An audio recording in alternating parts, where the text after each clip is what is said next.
I feel like we are officially back though. I don't know how you feel. Yeah, yeah, Like it feels pretty, you know, there's not much debating it now. I think we could still like turbo nuke in the short term and then come back, but like, I don't think price is going up only. But yeah, yeah. I mean, Every possible back signal is happening at once. Like for me, um, well, look who joined. I was actually just like, Hold on, your mic's either not plugged in or it's really quiet. I can't hear you. oh, We it's literally started recording and see if she joins. okay. Christian, what were you saying?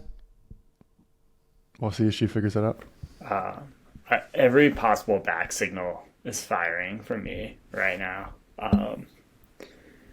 Yeah, I think it's like really weird psychologically. Like, I feel like the biggest trigger for being back is that everyone decides that we're back. But I really think that that's what's going on.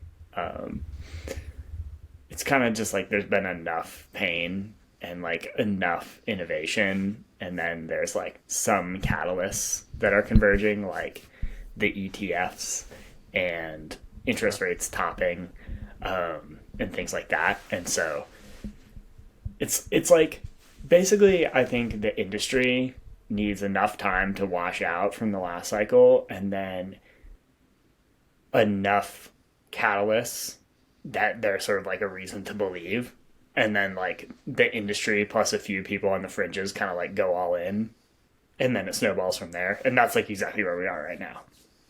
Basically everyone in the industry is just like, okay, we're doing it now. Yeah. So yeah, like, yeah, what that means about prices, I mean, we'll see. Personally, I think the Bitcoin ETF is like mostly priced in. I think there could be like a in the near term. I think there could be like a big pop, like in just some like volatility, right, around the actual approval. But I think like in the near term, the actual announcement is priced in. I don't know whether like the ongoing flows after that are priced in, especially because I forgot to mention like the BTC halving is also coming up. So I think Bitcoin over the course of next year could still have a lot of room to go, but I think like the actual ETF event in and of itself feels very like priced in at this point. But I think that's like Bitcoin's like early movement is just the beginning, right? Like there's a lot that's going to happen price wise. But I think the bigger point, especially for people who like are full time in the space, is just that like excitement and money is starting to flow back in, right? Yeah. Yeah. I mean, I don't know like if this is a good thing or a bad thing, but I've kind of been like in the past, throughout the last year, whether it be because I just got fucked so hard trying to trade, but I've just like stopped caring a lot about price in terms of like an indicator of if, the industry is healthy or not. And that's not to mean like obviously if it was at zero, it would be completely, worthless, but just been focused more on like building and using like, interactions and conversations and projects that we're seeing being built as an indicator of the health of the ecosystem. Um, and that's been relatively like things have been going on, but more recently, I would say like my indicator has just been like a lot of people maybe who were in the shadows or who, went away for a little bit are starting to come back. There's a lot more excitement, not a lot of doom on the TL, which again is, a narrative thing, right? Like if it's kind of like a meme, it kind of spreads. One person starts it and the rest kind of, plus one that as it goes. But it's been pretty energizing to see like, a lot of the people come back, a lot of old friends. Shout out, I think like Logan was one a couple nights ago who's like, if you follow any of us, Logan, Cowboy Hat Logan on Twitter. But also some others too, like just starting to come back, feeling re-energized by the space, re-energized about what's, coming in the next couple of years. Yeah, feels good. And like for said, like who knows in terms of like price in the short term, but I feel very energized and motivated for, a lot of Q1 24, let alone the rest of the Qs in 2024. CSG, hello. Hey, thanks. How are we going on the mic? Better. That's perfect. That's lit. Sweet. So good. Yeah. The vibes are definitely back. And that's like Virgin said, sort of what matters. I think my main ticker is people on like crypto Twitter that are just like general crypto people, but you don't know if they have a job or not, are slowly starting to reveal that they have a job. Which like they have stuff to shill basically, and don't feel bad doing it, which is a good thing. It's always a tosser. Yeah. Like, does that person, or that's is this person employed, and not in like a are they, did they lose their job yesterday? But it's like, is this person LARPing? But now I think more and more people, it's like, oh, sweet, they're at that company. Didn't know that. But now I think now that the vibes are back, at least people are feeling less weird shilling online, which is a good thing to some degree. I've been seeing I've been seeing so many positive DAO takes on Twitter. Like a lot of the classic memes like the bull run of 17 was this, the bull run of 19 was this, the bull run of 21 was NFTs, or what's the bull run of 24? It's like I've seen a lot of like DAO takes, which is pretty exciting. We agree with that. We've been saying it since the end of the last bull run, but I think they're poised for a massive. Obviously, we're biased, but I think it's poised for a massive breakout next year and the next 10 years. So, Virgin, I didn't mean to cut you off. You had something to say. No, it's all good. Yeah, governance is back on the timeline too. There's been really healthy discussion around Optimism's retro PGF round the voting has been taking place over the last 2 weeks ish. Yeah, that's been like one of the main characters of the timeline is like, you know, who should be eligible for retro PGF funding, who should you vote for. There's been particular conversation around whether like VC funded companies deserve retro PGF funding, companies with business models, do they deserve retro PGF funding, big companies versus small companies.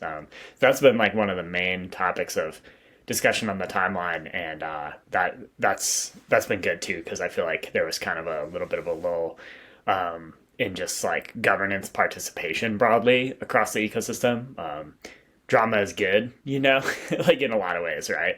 It's like stimulates the ecosystem. So curious what y'all think about retro PGF. Like, Tally's in there. We certainly, are really grateful for anyone who supported us, but also just like generally has been a really interesting learning experience, for the ecosystem. So curious what y'all think about the discourse around optimism, retro PGF, and just retro PGF in general. Yeah, I think the discourse it's been good. Maybe just because I'm more like callous now to like the sensationalism of some of the way the tweets are formatted. Like a lot of times I think like people like genuinely hate each other, but I realize it's just like it's a way of getting your message, sent across and heard. But it's definitely like challenged a lot of my beliefs on not beliefs, but like understanding of the way funding works. Like we've talked in past episodes about like what is PGF, like or retro PGF. What is it? Is it capital investment? Is it a grant? Like does retro and then this cycle it's kind of been like, is retroactive funding even an ethical or like realistic thing in regards to like, okay, you're incentivizing people to work with the potential of no reward in the end, like it's essentially free work. And I'm not saying I believe any of this. It's just kind of the things I've just been seeing on the timeline and kind of reading about and kind of understanding as a whole. It's definitely been an eye-opening experience in regards to seeing other people's perspectives, not only from like it's very easy to see venture-backed companies are in retro PGF rounds, for instance, like Tally, like very easy to paint them as evil because it seems like you're taking money from the small guy because the point is like to be able to fund these smaller teams that don't have access to VC funding. But I've also seen the opposite side of that where it's like, okay, well, PGF isn't necessarily capital, right? It's not investment. There's no there's no dilution, right? Um, I don't know where I'm really going. I don't have like an end state in this, like what I'm saying. It's just been a very like I'm still in the process of understanding 100%. Um, is it a correct model? What are the nuances of the model? Who are we helping? Who are we not helping? Does tally play a role in that? Does it not play a role in that? And I think a big part of that is just like taking as much information in as possible. Like Left there, I'm sure someone will bring it up, has been like very vocal on Twitter in terms of like standing up for some of the smaller projects and making sure people understand like, okay, here's the ideal version of our PGF. Like, what's the point of it? Or like what he thinks the point of it is. Um, so yeah, it's just been a large learning experience as someone who's relatively young and new to the capital space in regards to like funding projects. But like talking with Frisian and talking with like Dennison and people who have been in industries besides crypto, it's interesting to see how like this is just funding models that have existed for decades in different formats that are maybe a little bit harder for people to understand because it's all with the crypto rails. So definitely it's a learning experience in trying to understand a little bit more as time goes on, but trying to approach it with a very like open mind um, and making sure we're funding the right projects and elevating the right voices. Because we want the ecosystem to thrive as a whole. Also, like the whole debate of like what is a public good and what is not a public good, right? That's kind of like the core of it all. And I feel like there is no right or wrong answer. I feel like it's something that's very opinionated, and maybe that's not the right way to be defining how to fund things. I don't know. Very open ended. CHG, if you want to add on top of that, or Frisian respond, that would be wonderful. But I feel like it's kind of maybe I represent a lot of people in terms of like there's a few people that understand it very well and are very vocal on Twitter, and I feel like most people, because like the tweets are very like a lot of people engage with them or like them, but I feel like I represent a lot of people. I'm like I don't know what to think or who to support or whatever, and I just don't want to like be wrong or be crucified on Twitter if I have an opinion. Don't want to be crucified on Twitter, true. Yeah, I will echo you. I think the more important debate is actually the one about what is a PG, in the first place. But I think Dennison had a good take on Twitter, which I think others think too. But it's like our PGF was meant to not just encourage non-VC companies to, continue going with their PG, but also to encourage VCs to invest in companies that are doing public goods. And yeah, so my opinion is that VC-backed companies should be included in our PGF. There is the worry though that like this all gets super convoluted and the winners of the RPGF are, like Uniswap and Compound and SushiSwap. And then you're like, what? But to be fair, I think as much as we like them, like that is probably more of a fantasy than a reality. But yeah, end of the day, I think they should probably stipulate further, like a portion of it for non-VC backed and a portion for VC backed, to stimulate and call one like a small, like a bootstrapped companies RPGF, I guess. But one thing I think of is like when you're working at a VC backed company, like it's exciting to get funding regardless of whether your company is VC backed or not, when you're just a worker there and you believe in that vision and you care about giving a public good. I guess you might not need it as badly, but as like a day-to-day worker, it's frustrating to hear these takes that are like VC bad, bootstrapping amazing, where the reality at I've worked at VC backed and non-VC backed crypto places is that when you're at like grinding on the daily, the experience is not defined as by whether your company is VC backed or not. So it's tough to make that judgment call on the lived reality of many like people on crypto Twitter, but also like, you know, those people are actual workers. Now we've been revealed, right? It's tough to make the judgment call just based on the way your project is funded. So until all these further things are like specified out, I'm pro VC backed companies being in RPGF. But I get the fear. Yeah, I think there's a lot of like related issues kind of to the question of like what's a public good funding. A good like meta way to think about it is like what it is how can we create more sustainable like businesses, organizations, DAOs in crypto? Because like there's like layers to this, right? Like first there are organizations that are trying to build like a sustainable organization around public goods funding, right? So the key examples here would be Gitcoin and Optimism. And like they have stretched the technical definition of public good. I don't even know if the technical definition of public good is like, you know, a meme or not. I mean, everything's a meme, but like people say that a public good is rivalrous and non-excludable. Or maybe it's non-rivalrous and non-excludable. If Paul is listening to this, he's probably like, God, such a library. But basically, it's something that you can't monetize, right? Like you fundamentally can't monetize it. Not like you can't monetize it because you're a single developer and you don't have a business around it and you don't want to turn it into a business. Not that you can't monetize it because you want it to be free, right? Like you actually can't monetize it. Like,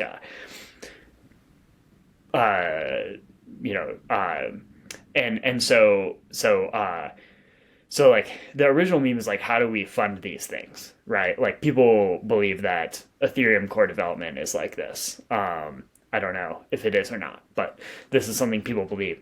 And so you have people trying to use the meme of public goods to like build an organization who I support. I like Gitcoin and Optimism, right? But then you have all these other projects in crypto who are like, well, maybe I'm a public good because no one is willing to pay for my thing. And maybe no one is willing to pay for your thing because, you know, it's not actually valuable, but it also could be that people are just generally unwilling to pay for things in crypto. Like we've talked about this a lot on this show. You know, the reaction when Uniswap turned on their price feed was just like, I can't believe you would charge for your thing, right? Etherscan is one of the biggest businesses kind of in the Ethereum ecosystem. They charge a lot for, like, if you're a new chain and you want to have Etherscan support, they charge a tremendous amount for this. And everyone is just like, unacceptable. How could they possibly charge a lot of money for their premium product, right? And so, like, I think the ecosystem is also generally unwilling to pay.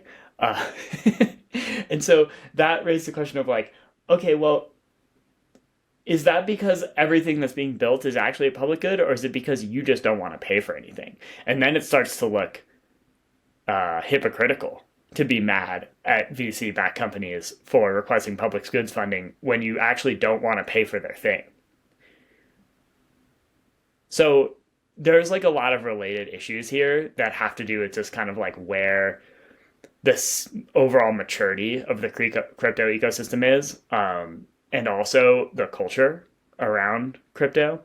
And so that's why I think personally I don't have a strong like black and white view on this. There are some people in the space who just like believe everything should be a public good. There are people who think tokens are bad. There are people who think that no one should charge for their services and they should just release meme tokens and try to capture value that way, like genuinely, right? There are people who think all of that is stupid and everyone should build a sustainable business, and public goods funding, and especially retro public goods funding, is basically just communism. Like, and I think there's actually some validity to basically all of those opinions. Like, honestly, like I think there's important kernels of truth across the board. But yeah, to turn the point to like Optimism Retro PGF specifically, basically my view is like any source of funding for people building important tools that make crypto more useful is good. And so I like it. And people should not be so harsh about like what does and doesn't qualify. Because if you do, then those people will stop building in optimism, which is bad.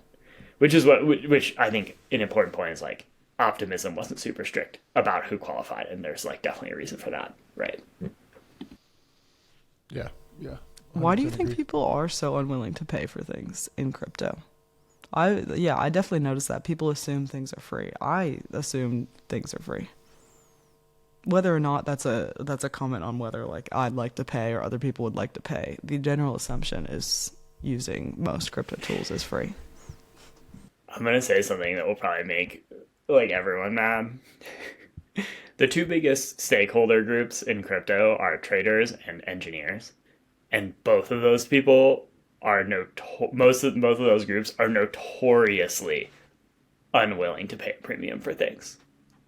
I think that's actually like the biggest reason is like literally cultural. Like in B2B SaaS, selling to engineers is a huge no-no for like a few reasons, but one of them is they don't like to pay for things, literally. And then traders, like their entire mindset is like everything is a zero-sum game. We'll rip down all of the market inefficiencies to zero, and if you try to tell me I can't do that, you're an asshole. Oh yeah. All right. So actually, I really think we just need more people like us who are like, you know, willing to pay for premium products. Like when people talk about like bringing like, non-technical people into crypto, like honestly, this is an important piece of it. Like just normal people who are willing to pay for premium products, there needs to be more of them in the space. Like actually, Yeah. Yeah. Yeah, I agree. I agree. Cool. Well, relatively short episode this week, I think. I know Frisian's about to jump off to a talk on a panel because he's always just, you know, putting out work. Any closing thoughts from the squad? I'll be in, if you're listening to this, I'm in Miami right now. Come find me. I have some Tally merch. I'll be here until Sunday. If you're listening to this on the day it comes out, come find me. I'm excited to see everyone. Anything else, guys, before we sign off? CHG will be gone next week. So just me and Frisch, like the old days, the glory days. No, we good? What? Okay. CHG? Bridget, yeah. Aren't you gone Frisch. next week? Yeah. I will be gone. Okay. I'm just saying those weren't the glory days. Now is. Oh. Oh, shit. All right. One day we'll tension look in the back on these downtown days. studio. Yep. No, I'm kidding. It's a way better with CHG. I think the whole time we were doing just me and Frisch, we're always like, we need more people. It can't just be us. This is, you know, like we need, yeah.